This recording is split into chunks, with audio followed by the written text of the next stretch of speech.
അപ്പോൾ ശബരിമല മണ്ഡല മകരവിളക്ക് മഹോത്സവം വളരെ ശാന്തമായി ഭക്തജനങ്ങൾ സുഖ സംതൃപ്തിയോടുകൂടി തിരിച്ചു പോകുന്ന 29 ദിനങ്ങൾ പൂർത്തിയായിരിക്കുകയാണ്. അപ്പോൾ നമുക്ക് 29 ദിവസം പൂർത്തിയാകുമ്പോൾ 22,67,956 പേർ ആണ് ഇന്നലെ വരെ വന്നത്.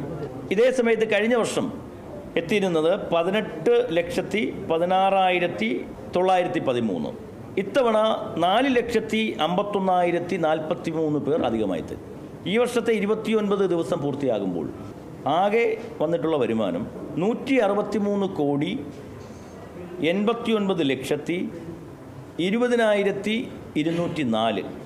ഇതേ സമയം കഴിഞ്ഞ വർഷം 141,15,97,723 എന്ന് പറഞ്ഞാൽ ഇപ്രാവശ്യം അധികമായി 22,76,22,481 രൂപയുടെ അധിക വരുമാനമാണ്.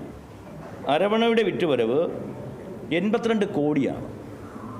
കഴിഞ്ഞ പ്രാവശ്യത്തേക്കാൾ ഏതാണ്ട് 17 കോടി രൂപയുടെ അധിക വരുമാനമാണ്